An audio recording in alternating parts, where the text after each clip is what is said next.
Class 11 chapter number 9 miscellaneous. इसको one shot में complete करेंगे। क्वेश्चन नंबर फर्स्ट ये कहता है कि show that the sum of m plus n term and m minus n term of an AP is equals to twice the m term. यानी am plus n और am minus n को twice of am के बराबर proof करना है। तो an का formula ap के अकॉर्डिंग अप्लाई कर सकते हैं। an का फॉर्मूला क्या होता है, an इक्वल्स टू n एटम a plus n minus 1 into d। ये अप्लाई कर दिया हमने इसमें, तो इस तरीके से कंडीशन बनी। और राइट हैंड साइड में भी, तो हम इसको लेफ्ट हैंड साइड को लेके चलेंगे और राइट हैंड साइड के बराबर प्रूफ करेंगे। तो a प्लस a कितना हो जाएगा 2a, और d वाली टर्म को साथ में लिखेंगे और d कॉमन ले लेंगे तो क्या होगा, n से n कैंसिल हो जाएगा और mm 2m और 1 1 2। इस तरीके से आप पूरे में से 2 को कॉमन ले सकते हैं, तो ये आपको बनता हुआ दिख जाएगा am। प्रूफ हो गया। नेक्स्ट क्वेश्चन है। क्वेश्चन में कहा कि sum of 3 number in AP. AP के 3 नंबर है, उनका सम 24 है। उनका सम कितना है 24 एंड प्रोडक्ट 440। प्रोडक्ट 440। तो फाइंड द नंबर, वो नंबर बताने क्या होंगे। तो अगर एपी है तो इस तरीके से रहा होगा a माइनस डी, ए और a प्लस डी। क्योंकि उनका सम 24 के बराबर है, तो a माइनस डी, ए और a प्लस डी को बराबर रखा। d से d कैंसिल, a की वैल्यू हमारी यहाँ से 8 आई। उसके बाद प्रोडक्ट, इनका प्रोडक्ट करना है। तो a माइनस डी, ए और a प्लस डी का प्रोडक्ट कर दिया, 440 के बराबर है। 8 की वैल्यू पुट कर दी, तो यहाँ से d की 2 वैल्यू आई, एक +3 एक -3, दोनों ही ले सकते हैं क्योंकि डिफरेंस तो पॉजिटिव नेगेटिव हो सकता है। एक बार हमने a की वैल्यू 8 ली, एक बार d की वैल्यू 3 ली और AP बनाई। फिर उसके बाद a की वैल्यू तो 8 ही रहेगी, d की वैल्यू -3 लेके दूसरी एपी हम फॉर्म कर सकते हैं। तो ये फर्स्ट एपी हमारी और ये सेकंड एपी। इसके बाद क्वेश्चन नंबर थर्ड कहता है let the sum of n 2n and 3n term of AP is s1 s2 s3। और आपको ये वाली चीज प्रूफ करनी है, s3 equals to 3 bracket s2 minus s1। तो s3 क्या है, S3 है, सबसे पहले S1 को देखो। S1 है n है टर्म का सम, ये 2n टर्म का सम को S2 कहा और 3n टर्म के सम को S3 कहा। ठीक है, तो इसमें वैल्यू पुट कर दी हमने, फॉर्मूला लगाया n/2। Sn का फॉर्मूला क्या होता है, n/2 2a plus n minus 1 into D. तो 3n/2 2a plus 3n minus 1 into D, ये लेफ्ट हैंड साइड हमारी। अब राइट हैंड साइड को रख के कैलकुलेट कर देंगे। ये इसमें वैल्यू रखी और इसके बाद इसमें से 3n/2 पूरे में से कॉमन ले लिया, तो अंदर इतना बचेगा। इसको थोड़ा इवेल्युएट करा, 3n/2 इसलिए कॉमन लिया क्योंकि लेफ्ट हैंड साइड में दिख रहा है कि 3n/2 ही लेना है, तो अंदर अपने आप ये बन जाएगा और यही हमारी लेफ्ट हैंड साइड है। इसको लेफ्ट हैंड साइड लिखेंगे। इसके बाद क्वेश्चन नंबर फोर्थ में कहा है find the sum of all number between 200 and 400 which are divisible by 7। 200 से 400 के बीच में 7 से डिविजिबल नंबर। तो सबसे पहला 203 होगा, पहले सिंपली एपी बनते ही खेल खत्म, और 399 लास्ट वाला होगा। तो हमने n टर्म यानी n फाइंड कर लिया पहले। यहाँ से n कितना होगा 29, सिंपल कैलकुलेशन है क्लास 10th वाली। और अगर आपके पास a है, n है और d है, तो Sn निकालने में कोई दिक्कत नहीं होगी, तो इसका Sn आ जाएगा 8729। इसके बाद क्वेश्चन नंबर 5 में आपको 1 से लेके 100 तक, यानी इसमें कहा गया है क्वेश्चन में कि find the sum of integer from 1 to 100। From 1 to 100 जो 2 से भी डिविजिबल हो और 5 से भी डिविजिबल हो, डिविजिबल बाय 2 और 5।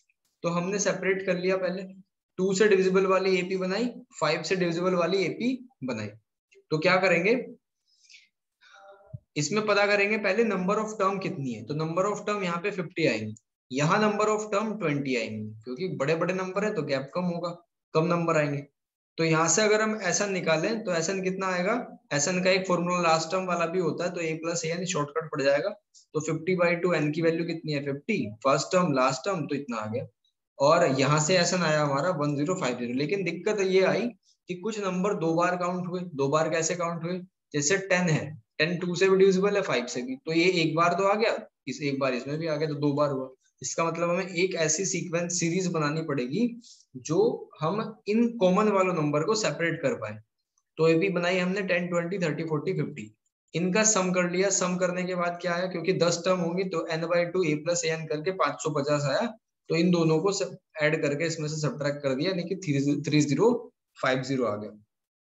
इसके बाद क्वेश्चन नंबर 6 में कहा गया है कि find the sum of all 2 digit number which when divided by 4, जो 4 से डिवाइड करने के बाद एक बचाए, 1 एज अ रिमाइंडर बचाए। तो 13, 17, 21, 97। तो ए कितना आ गया 13, डी कितना है, इसके बीच में 4 होगा क्योंकि 13 वो नंबर है, अगर 4 से डिवाइड करोगे तो 1 देगा, 17 से डिवाइड करो तो आपका कितना देगा 16 देगा, 1 रिमाइंडर देगा सब में। तो हमने ए भी सेट करी तो लास्ट टर्म पता चली, ठीक है, क्योंकि 100 के बीच में, क्योंकि आपको 2 डिजिट चेक करना है तो 97 होगा लास्ट। तो यहाँ से हमने n की वैल्यू निकाल दी 42। अब जैसे ही n आया तो सम निकालना था, सम निकालने में कोई दिक्कत नहीं। तो मेन चीज है एपी फॉर्म करना।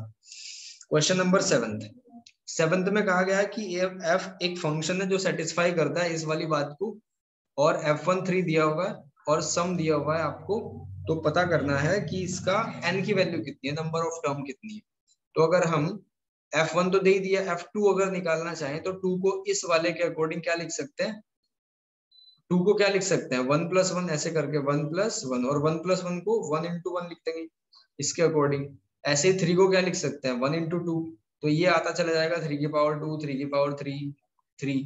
तो यहाँ से आपको क्या बनेगी, यहाँ से जीपी बन जाएगी, ठीक है, ये वाला छोड़ देना है, ठीक है। यहाँ से क्या बनेगी, एक जीपी बन जाएगी। तो ए और आर मिला, और ए एन टर्म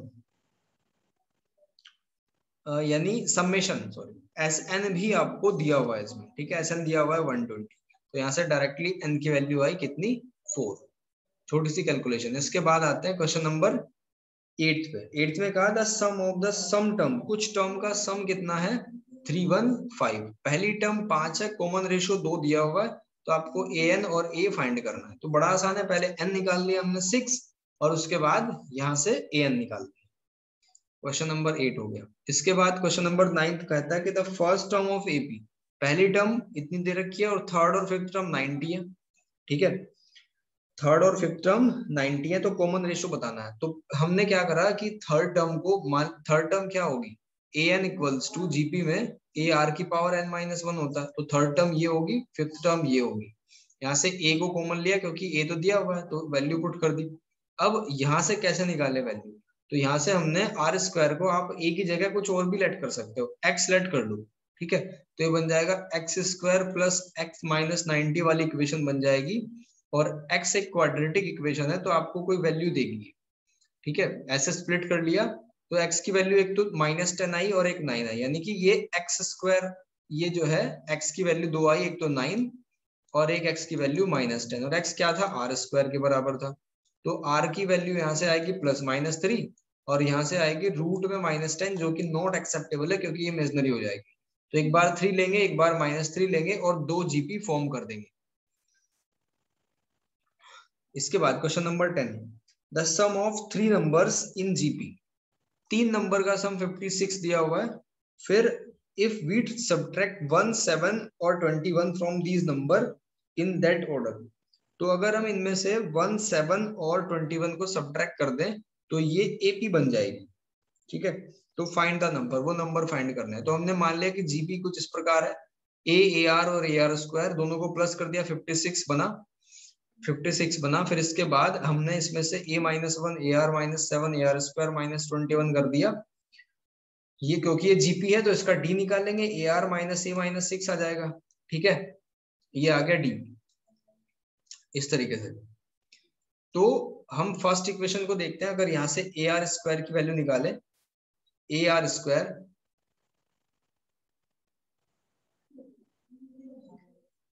यहां से डी पे पहुंचे हम, और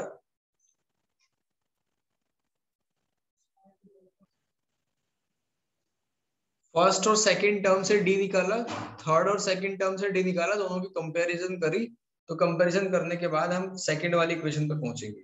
इसके बाद यहाँ से ए आर स्क्वायर हमें मिला 2ar - a + 8, और यहाँ से ए आर स्क्वायर मिलेगा 56 - a - ar। दोनों की कंपैरिजन करेंगे तो कट के a की वैल्यू आ जाएगी 16/r।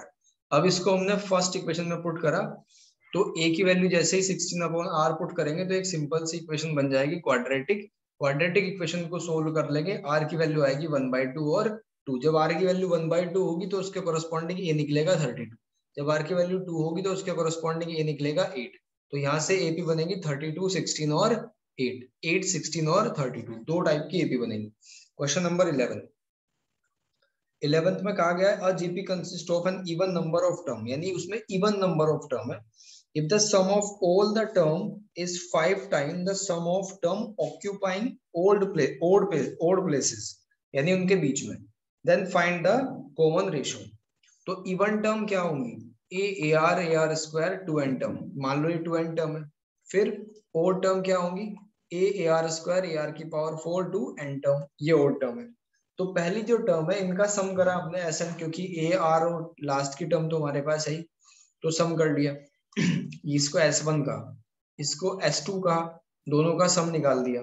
ठीक है, इसमें क्वेश्चन में कहा गया है, क्वेश्चन नंबर 11 में, कि sum of all the term is 5 time the sum of term occupying odd places, occupied odd places. तो इसका मतलब S1 is equals to all term, ठीक है, और इवन टर्म का S1 इक्वल्स टू 5S2 आ जाएगा, 5S2। तो यहाँ पे वैल्यू हमने पुट करी, S1 की वैल्यू 5S2 के बराबर है, तो कैंसिल हुई कुछ टर्म्स, तो R की वैल्यू कितनी आएगी यहाँ से 4, बस यही चाहिए था इसमें कॉमन रेशियो। इसके बाद 12th, the sum of first 4 term of AP, AP की पहली जो 4 टर्म है, एपी की फर्स्ट 4 टर्म है जिनका सम कितना है 56, और इसमें दिया हुआ है कि आपका ए की वैल्यू कितनी है, ए की वैल्यू 11 है और लास्ट 4 टर्म 112 है। तो लास्ट 4 टर्म कितनी होगी, an minus 1, an minus 2, an minus 3, ये 112 होगी। तो ये पुट कर दिया हमने इनकी वैल्यूज, तो यहाँ से d की वैल्यू आई हमारे पास और a की वैल्यू तो गिवन थी, तो a और d पुट कर देंगे तो n निकल जाएगा, इसमें से n की वैल्यू कितनी आई 11। क्वेश्चन नंबर 13 में ये दिया हुआ है आपको, ठीक है, और हमें क्या करना है, ABCD को GP में प्रूफ करना है। तो सबसे पहले क्या करेंगे, इसमें कंपोनेंटो एंड डिविडेंडो लगा दिया, यानी कंपोनेंटो एंड डिविडेंडो क्या होता है, numerator plus denominator upon numerator minus denominator. तो वो सब में अप्लाई कर दिया, कुछ टर्म्स कैंसिल हुई, 2 से 2 कैंसिल हो गया, यहाँ भी 2 से 2 कैंसिल हो गया, तो A upon B, B upon C, C upon D आ गया, और x से पूरी इक्वेशन को मल्टीप्लाई करी तो A upon B, B upon C, C upon D आ गया। तो यहाँ से देखो कि इन सब का रेशियो, यानी ए बी का रेशियो, बी सी का रेशियो, सी डी का रेशियो बराबर है, तो इसका मतलब ये जीपी में है। Next question 14, let S be the sum, S sum है, पी प्रोडक्ट है, आर उनके रेसिप्रोकल का सम है जीपी में। तो हमें पी स्क्वायर हमें करना है, पी स्क्वायर आर की power N is equals to S की पावर एन, ये हमें प्रूफ करना है। तो सबसे पहले P निकालेंगे क्या होगा, फिर S निकालेंगे और फिर R निकालेंगे। तो सम तो ये आ गया ए आर की power n minus 1 upon R, reciprocal का सम ये आ गया, और अगर प्रोडक्ट करें उनका तो प्रोडक्ट करके कैसे आएगा, सारी टर्म को मल्टीप्लाई कर दिया, ए n टाइम होगा तो a की पावर n, और ये क्या होगा r की power 1 plus 2 plus 3 up to, तो यहां से आ जाएगा n into N minus 1 upon 2 जी। अब इसमें पुट कर देंगे लेफ्ट हैंड साइड को राइट हैंड साइड के इक्वल प्रूफ करना है, तो